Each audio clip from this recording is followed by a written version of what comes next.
అంటే ఎవరినన్నా అసలు చాలామంది అంటే చెప్పదు, ఇప్పుడేముంది, అదే పెద్ద ఇష్యూ కాదు. ఇన్ఫ్యాక్ట్ అప్పుడు గోపీచంద్ వచ్చాను. ఓకే. ఇప్పుడు హీరో గోపీచంద్ వస్తే నేను స్రవంతి రవికిషోర్ గారి ఆఫీస్లోనే వస్తే అప్పుడు నేను చూసి, గోపి గారు మీకు ఇది మ్యాచ్ కాదు, ఓకే, ఈ క్యారెక్టర్ అంటే the way you are.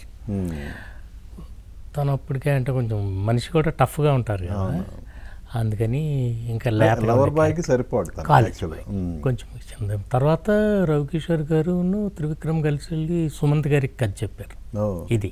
Okay.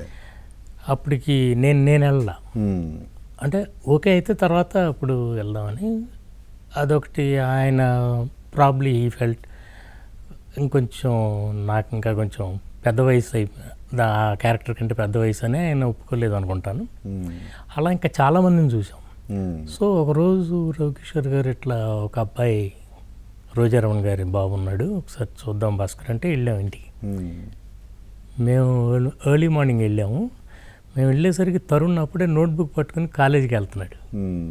Just Tarun ఇట్లా అంకుల్ వాళ్ళు వచ్చారని ఆవిడ చెప్పేసరికి, అంటే ఆ నోట్బుక్ పట్టుకుని తరుణ్ వెళ్తాం చూసిన వెంటనే ఫిక్స్ అన్నమాట. ఇంకా అసలు ఇంకా తర్వాత నో డిస్కషన్. అట్లా ఇంకంతా హ్యాపీగా బ్రహ్మాండంగా చేసాం, కాంపాక్ట్గా. అంటే రవికిషోర్ గారి ప్లానింగ్ అంత పర్ఫెక్ట్గా కుదిరింది. అండ్ ఈ సందర్భంగా I want to thank all my team. ఎలాంటి నాకు సపోర్ట్ ఇచ్చారంటే ఆల్ మై టీమ్, త్రివిక్రమ్, కోటి గారు,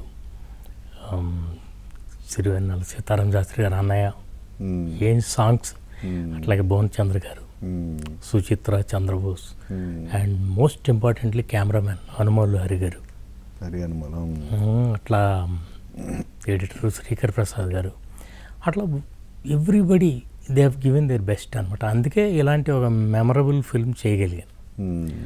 అండ్ 25 years అయినట్టే లేదు ఫీలింగ్. మొన్న కదా చేసి వచ్చాం, అరకులో షూట్ చేసుకొచ్చాం.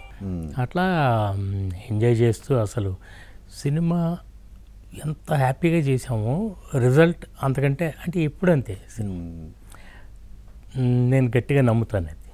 అంటే all is well that ends well అని అలా కుదిరినాయి.